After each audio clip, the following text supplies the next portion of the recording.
देखिए next topic था अपना बिजनेस कॉस्टिंग में अपन ने पेबैक पीरियड कंप्लीट कर लिया था। पेबैक पीरियड के बाद आता है पोस्ट पेबैक प्रॉफिटेबिलिटी। इसी से बना रहे हैं post payback profitability. Post payback profitability payback period में सुधार किया गया और इंप्रूवमेंट उसे बोलेंगे अदायगी की अवधि में सुधार। तो देखिए कभी कभार क्वेश्चन में पोस्ट पेबैक प्रॉफिटेबिलिटी कैलकुलेट करने के लिए पूछ लेता है तो किस प्रकार से इसकी गणना की जाएगी। देखिए अदायगी की अवधि में सुधार,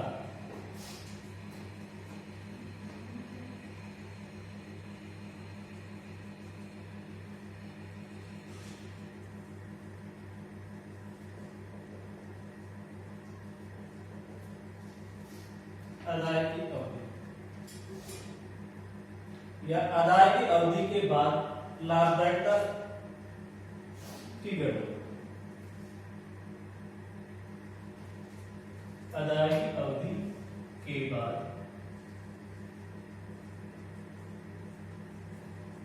लाभदायकता। देखिए इसकी गणना किस प्रकार की है, कोई समान और असमान।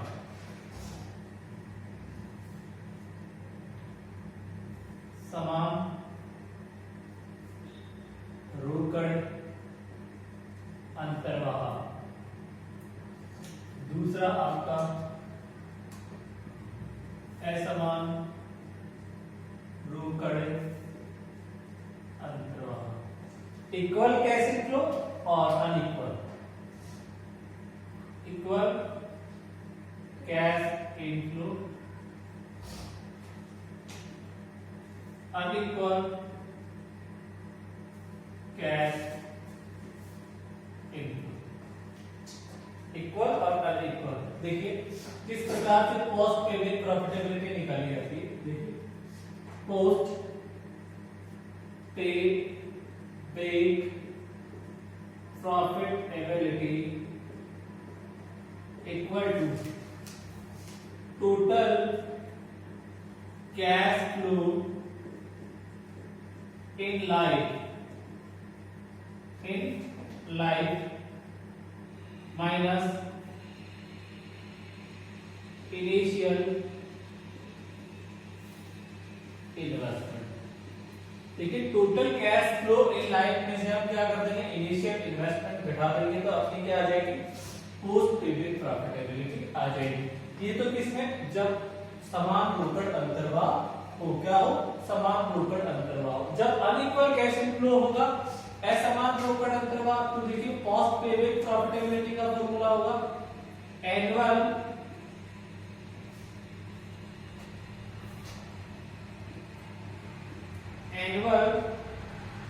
Cash inflow into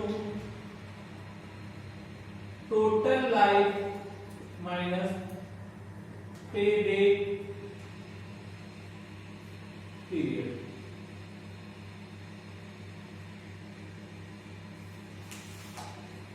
total life में से पेबैक पीरियड घटा देंगे तो आपकी क्या आ जाएगी, पोस्ट पेबैक प्रॉफिटेबिलिटी आ जाएगी। क्लियर।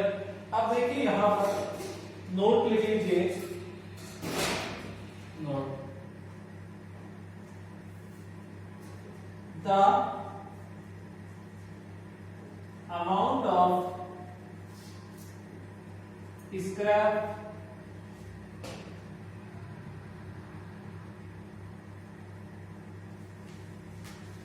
value and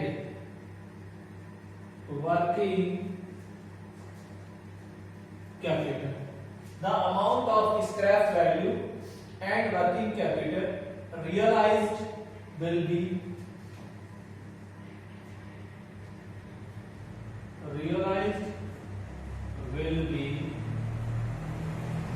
added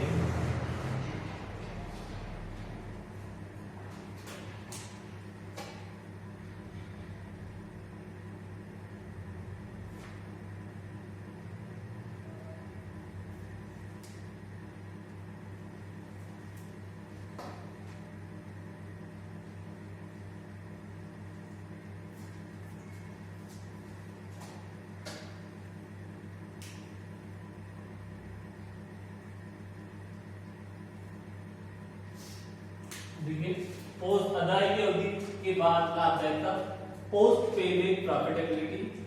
समान रोकड़ अंतर्वाह हो तो इक्वल कैश इनफ्लो होगा, तो फॉर्मूला होगा पोस्ट पेबैक प्रॉफिटेबिलिटी का total cash inflow in life minus क्या कर देंगे इनिशियल इन्वेस्टमेंट। इधर अनइक्वल कैश इनफ्लो होगा तो एनुअल कैश इनफ्लो क्या कैलकुलेट होगा पोस्ट पेबैक प्रॉफिटेबिलिटी।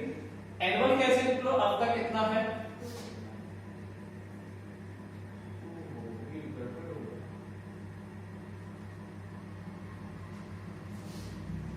ये इधर आएगा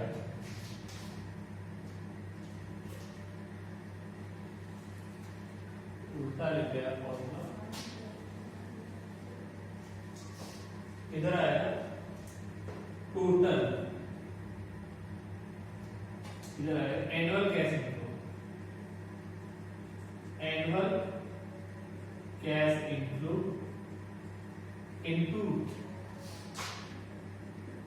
total life minus payback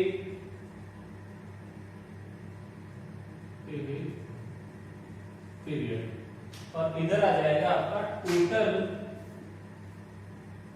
cash inflow in life minus initial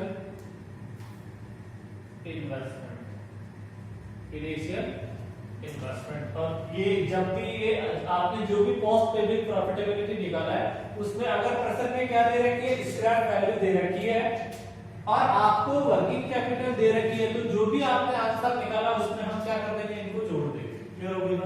तो ये आपका क्या हो गया पोस्ट पेबैक प्रॉफिटेबिलिटी का फॉर्मूला हो गया कि समान रोकड़ अंतर्वाह हो तो annual cash inflow in life लिखता है, टोटल लाइफ प्रश्न में दी होगी और पेबैक पीरियड नहीं दे रखा है तो हम कैलकुलेट कर लेंगे। इससे पहले अपन ने पेबैक पीरियड का फॉर्मूला पढ़ा था I/C।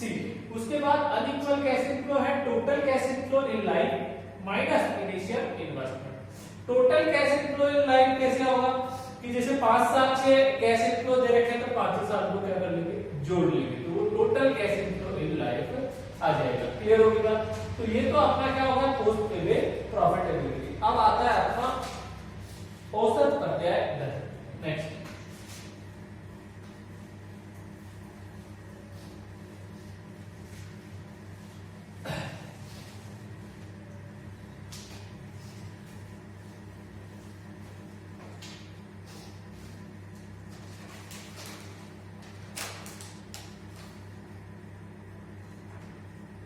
औसत प्रत्याय दर, average rate of return. Short में इसे बोलेंगे ARR। क्या बोलेंगे ARR, औसत प्रत्याय दर, एवरेज रेट ऑफ रिटर्न। देखिए एवरेज रेट ऑफ रिटर्न का क्या फॉर्मूला था, ARR का क्या फॉर्मूला था आपका ARR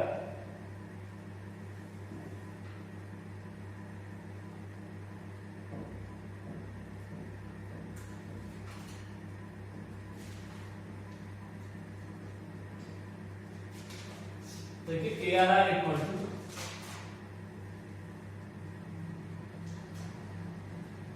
average annual income after tax and depreciation. Average annual income after tax and depreciation into 100 divide by average investment। Average investment, देखिए average investment का क्या फॉर्मूला था, average investment equal to initial investment plus scrap value divide by life of assets या 2 का divide करेंगे 2।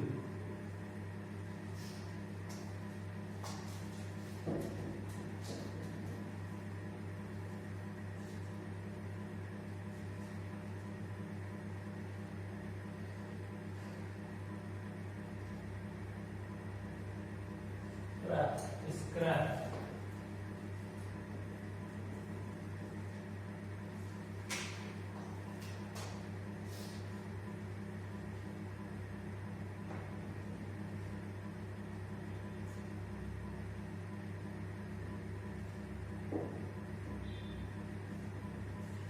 ये अपना क्या हो गया, औसत प्रत्यय दर निकालने का फॉर्मूला हो गया, औसत प्रत्यय दर। उसके बाद देखिए आगे अपन बात करेंगे शुद्ध वर्तमान मूल्य, नेट प्रेजेंट वैल्यू किस प्रकार से इसकी कैलकुलेट की जाती है। नेट प्रेजेंट वैल्यू देखिए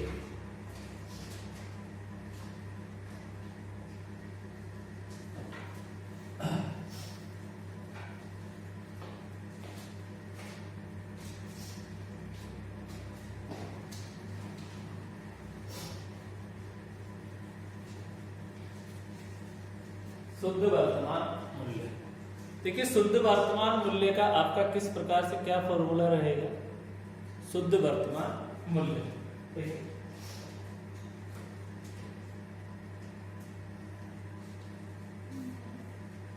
शुद्ध वर्तमान मूल्य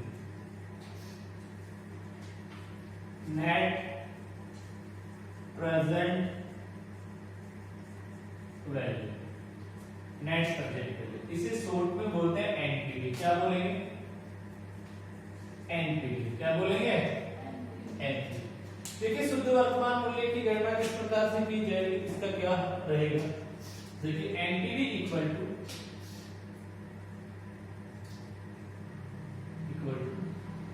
total present value of cash inflow minus initial investment। क्या करेंगे, इनिशियल इन्वेस्टमेंट का क्या घटा देंगे, किसमें से, total present value of cash inflow में से इनिशियल इन्वेस्टमेंट घटा देंगे। देखिए अब यहां पर जो total present value of cash inflow है वो किस प्रकार से कैलकुलेट की जाएगी। तो देखिए calculation of total present value of cash inflow.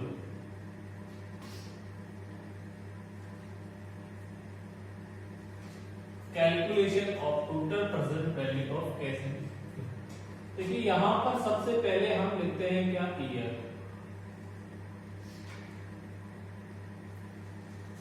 यहां लिखते हैं कैश इनफ्लो।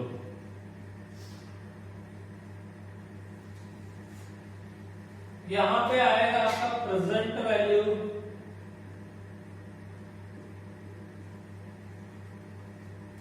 फैक्टर,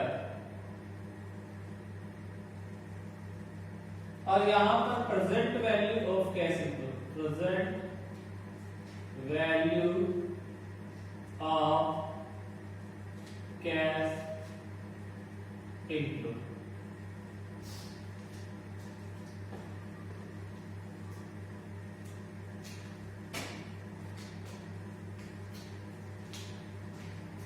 अब इसका टोटल कर देंगे यहां पर, तो ये आपका आएगा total present value of cash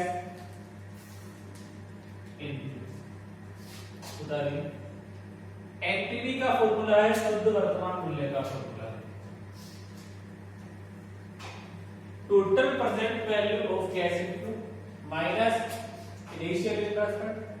calculation of total present value of cash inflow ठीक है, ईयर लिख देंगे, कैश इनफ्लो लिख देंगे, present value factor, present value of cash inflow, total present value of cash inflow. Clear? ठीक है, देखिए for example जैसे ईयर दे दिया, जैसे 1 2 3, ये 3 ईयर दे दिया। क्लियर? तो इनका कैश इनफ्लो अगर प्रश्न में इधर देखिए, यदि प्रश्न में आपको स्क्रैप दे रखी है वैल्यू तो उसे भी लिख देंगे, यदि प्रश्न में वर्किंग कैपिटल है तो उसे भी यहां पे लिख देंगे, वर्किंग कैपिटल। क्लियर? ईयर के बाद। क्लियर? यदि प्रश्न में दी हुई है।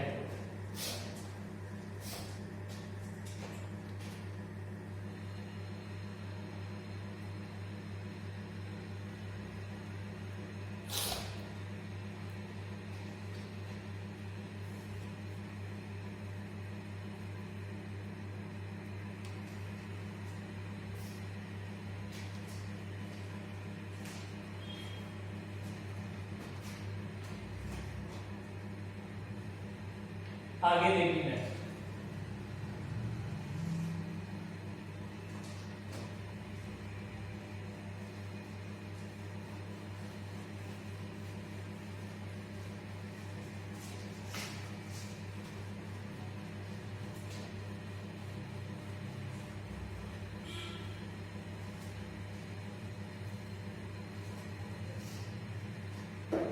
का लाभदायकता सूचकांक।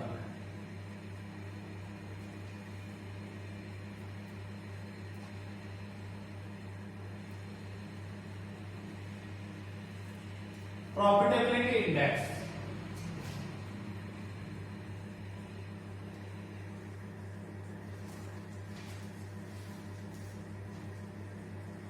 Profitability index. देखिए प्रॉफिटेबिलिटी इंडेक्स की गणना किस प्रकार की गई, देखिए लाभदायकता पीआई बोलते हैं इसको, PI equal to total present value of cash inflow बटा इनिशियल इन्वेस्टमेंट का क्या कर देंगे, भाग दे देंगे। तो आपका क्या आ जाएगा, पीआई आ जाएगा, प्रॉफिटेबिलिटी इंडेक्स आ जाएगा। देखिए total present value of cash inflow जो अभी टेबल में बताया था मैंने नेट प्रेजेंट वैल्यू वाले में, वैसे ही आ जाएगा। अर्थात कहने का मतलब ये है कि आपका जो नेट प्रेजेंट वैल्यू का फॉर्मूला होगा उसे ही हम बटे में लिख देंगे, तो अपना क्या आ जाएगा, प्रॉफिटेबिलिटी इंडेक्स आ जाएगा। क्लियर? अब देखिए आप इसी से एक और फॉर्मूला निकल आकर आया, present value, net present value index. और नेट प्रेजेंट वैल्यू इंडेक्स भी कभी कभार क्वेश्चन में पूछ लेता है, और वो इसी से बना है। देखिए NPV net present value index equal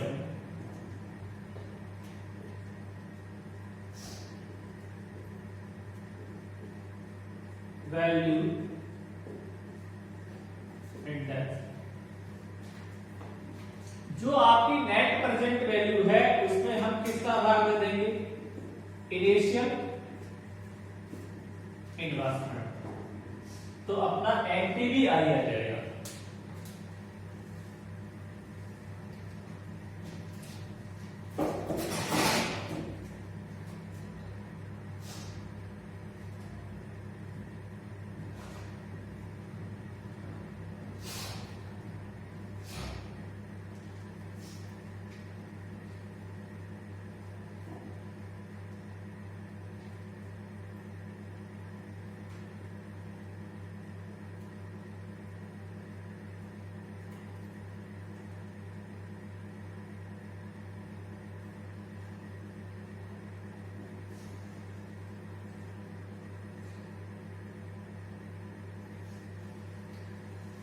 next देखिए आंतरिक प्रत्याय दर।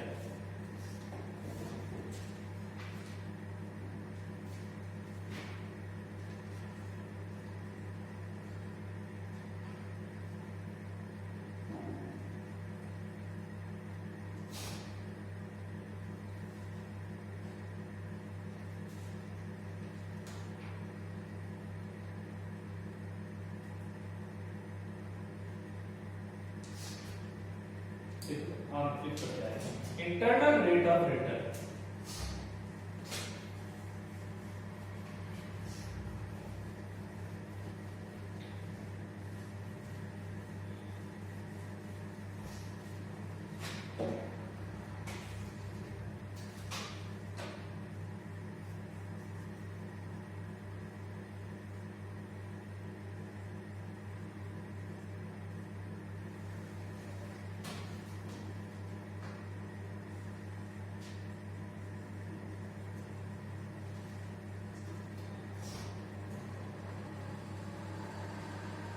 इंटरनल रेट ऑफ रिटर्न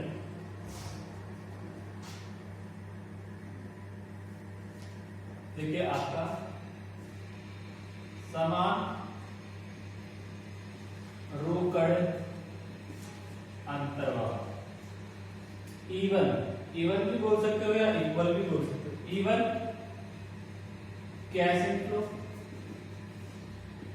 और असमान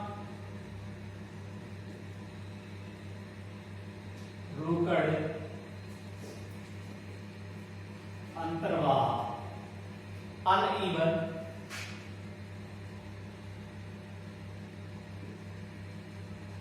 कैश इनफ्लो। क्लियर? यहां पे आपको निकाला जाता है present value factor, present value factor, और इसका फॉर्मूला होता है यहां तो I बटा C, और इधर होगा present value factor equal to I बटा average annual cash inflow, average annual cash inflow.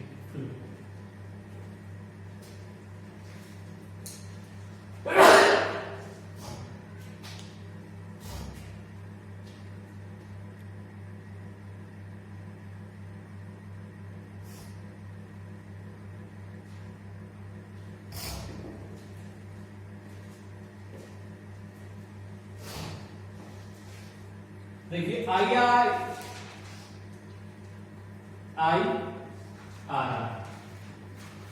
अब इंटरनल रेट पहले आपको प्रेजेंट वैल्यू फैक्टर इसमें निकालना पड़ेगा, और जैसे ही आप प्रेजेंट वैल्यू फैक्टर कैलकुलेट करेंगे फिर आपको IRR कैलकुलेट करना पड़ेगा। इसका फॉर्मूला होता है LDR plus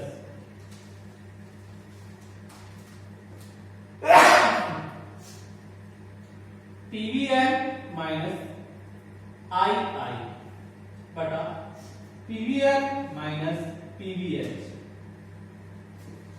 HDR minus LDR।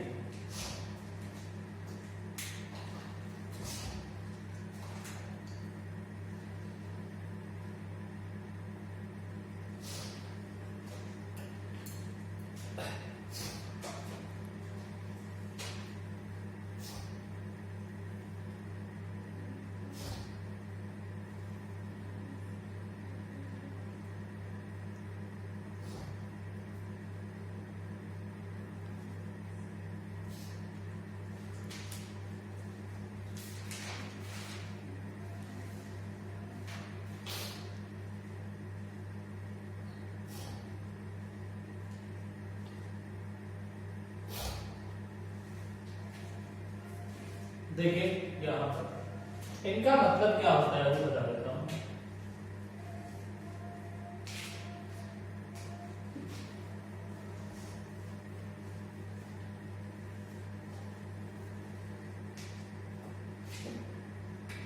देखिए या तो आई हो या आई, इसका मतलब तो होता है इनिशियल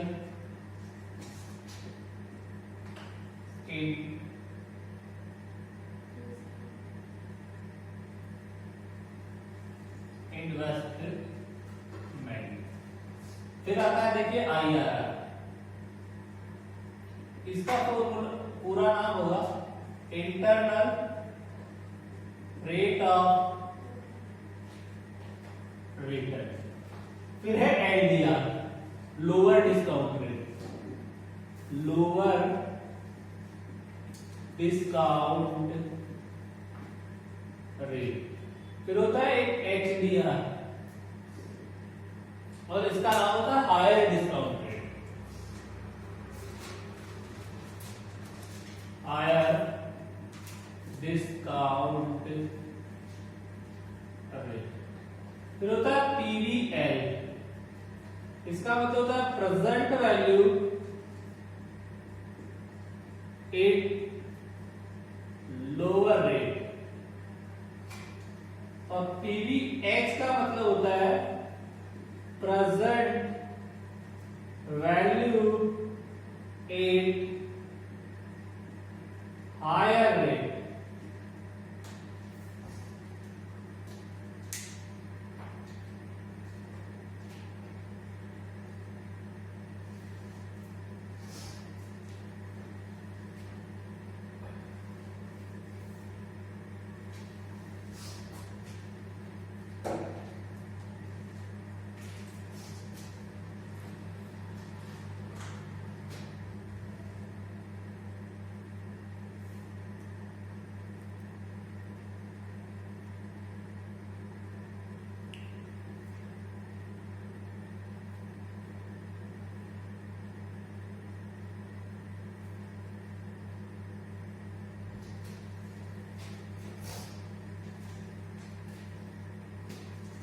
तो ये तो अपने इस चैप्टर से संबंधित जितने भी नोट्स थे वो अपने यहाँ पर कंप्लीट हो गए। क्लियर? देखिए 2 लेक्चर कंप्लीट हो जाएगा। इससे पहले जो लेक्चर था उस पे हमने बात की थी कि सूदी बस्टर क्या होता है और कौन कौन सी उनकी विधियां होती है और पेमेंट पीरियड तक वहां कंप्लीट हो गया था।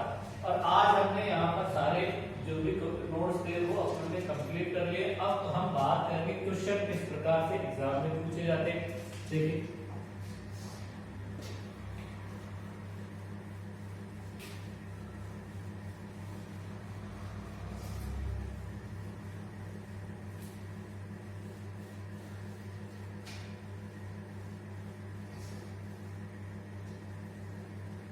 अब इसमें ये बात है कि आप पसंद तभी कर पाएंगे जब आपको क्या हो, नोट्स अच्छे से तैयार है। अगर आपको सारे नोट्स अच्छे से तैयार है तो आप क्वेश्चन आसानी से कर सकते हैं। अगर नोट्स याद नहीं है तो आप क्वेश्चन हल नहीं कर सकते। देखिए मैं यहाँ बात कर लेता हूँ जो एग्जाम में प्रश्न पूछा जाता है क्वेश्चन, ठीक है, उसमें आपसे वो कोई भी 3 चीज पूछ सकता है। जैसे इन्होंने पूछ लिया क्या, पे बैक पीरियड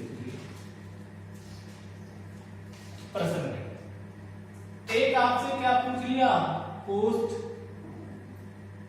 पे बैक प्रॉफिटेबिलिटी पूछ लिया, और तीसरा आपसे क्या पूछ लिया, ARR पूछ लिया, औसत प्रत्याय। इन्होंने ये कहा कि ये 6 नंबर, ये 6 नंबर और ये 8 नंबर, टोटल कितने नंबर का क्वेश्चन पूछ लिया, 20 नंबर। अब बच्चा क्वेश्चन वही कर पाएगा, वही बच्चे क्वेश्चन को कर पाएंगे जिनको इसके अच्छे से नोट्स तैयार है। अब देखिए अपन रिवाइज कर लेते हैं। तो देखिए पेबैक पीरियड का क्या फॉर्मूला लिखा था मैंने, payback period equal to I/C लिखवाया था।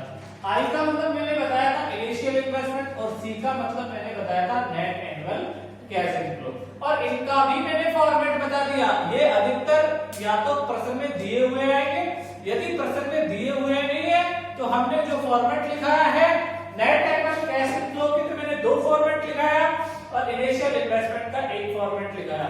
इनिशियल इन्वेस्टमेंट का अपना फॉर्मेट था purchase price of assets add freight insurance installation cost add opportunity cost add increase in working capital less scrap value या साल्वेज वैल्यू और less decrease in working capital. तो आपका initial investment या cash outflow या outlay आपका आ जाएगा कि आपसे कितना पैसा चला गया, या ये पर्सन में दिया हुआ आएगा। फिर बात आती है नेट एनुअल कैश इनफ्लो की। तो नेट एनुअल कैश इनफ्लो के लिए अगर पर्सन में सेल्स दी हुई है तो मैंने फॉर्मेट लिखा calculation of net annual cash inflow. कैसे कैलकुलेट करेंगे, सेल्स लिख देंगे, सेल्स में से ऑपरेटिंग एक्सपेंसेस को जोड़ देंगे जो भी आपके परिचालन से संबंधित कर से, प्लस उसमें इंक्लूड कर देंगे डेप्रिसिएशन। तो मैंने फॉर्मेट में लिखा है sales less operating expenses including depreciation. Clear? और ये घटाएंगे तो आपका आएगा ईबीटी, इसे बोलेंगे अर्निंग बिफोर टैक्स। अब अर्निंग बिफोर टैक्स में से लेस क्या कर देंगे? टैक्स। तो आपका आएगा अर्निंग आफ्टर टैक्स, बोले तो ईएटी, ईएटी आएगा। अब ईएटी में हम वापस क्या ऐड कर देते हैं? डेप्रिसिएशन। तो डेप्रिसिएशन ऐड करोगे तो अपना क्या आ जाएगा? Net annual cash inflow. और डेप्रिसिएशन कैलकुलेट करने के लिए मैंने आपको फॉर्मूला लिखा रखा है, cost of assets minus scrap value बटा लाइफ ऑफ असेट्स। यदि पर्सन में ये कहे आपसे कि हाथ सीधी रेखा पद्धति द्वारा चार्ज किया जाता है depreciation charge by straight line method, तो आपको यही फॉर्मूला यूज करना है, cost of assets minus scrap value बटा लाइफ ऑफ असेट्स। दूसरा मैंने फॉर्मेट लिखाया था आपको, यदि सेल्स नहीं है और आपको सुपरविजन मेंटेनेंस वगैरह वो चीजें दे रखी है, तो आपको फॉर्मेट लिखा है मैंने प्रॉफिटेबिलिटी स्टेटमेंट। और प्रॉफिटेबिलिटी स्टेटमेंट का आपको शॉर्ट तरीका मैंने बताया था एसडी और एसएमआईडी। मैंने बताया था एसडी और एक आपको एसएमआईडी। ए मैंने उसमें बताया एस्टिमेटेड सेविंग्स, तो एस्टिमेटेड सेविंग्स इन स्क्रैप। दूसरा मैंने बताया estimated savings in direct wages. इधर मैंने बताया था फर्स्ट एडिशनल कॉस्ट, और एडिशनल कॉस्ट में पहला था additional cost of supervision, additional cost of maintenance, additional cost of indirect material और additional cost of depreciation. Clear? तो इससे अगर अब आपका क्या रहेगा? Net saving before tax. A का टोटल कर लेंगे, बी का टोटल कर लेंगे, तो नेट सेविंग आफ्टर टैक्स आ गया बिफोर टैक्स। इसमें से टैक्स घटा देंगे तो नेट सेविंग आफ्टर टैक्स आया, वापस से ऐड कर देंगे डेप्रिसिएशन। और जैसे ही आप ऐड डेप्रिसिएशन करेंगे तो आपका नेट एनुअल कैश इनफ्लो आ जाएगा। नेट क्या आ जाएगा? नेट एनुअल कैश इनफ्लो आ जाएगा। तो ये आपने देखिए क्वेश्चन में कॉस्ट पे में प्रॉफिटेबिलिटी का फॉर्मूला भी मैंने लिखा दिया, कैसे गणना की जाएगी, और एआरआर का भी बता दिया। ये मैंने रिवाइज बता दिया। क्लियर? तो इस तरीके से हम क्या करेंगे?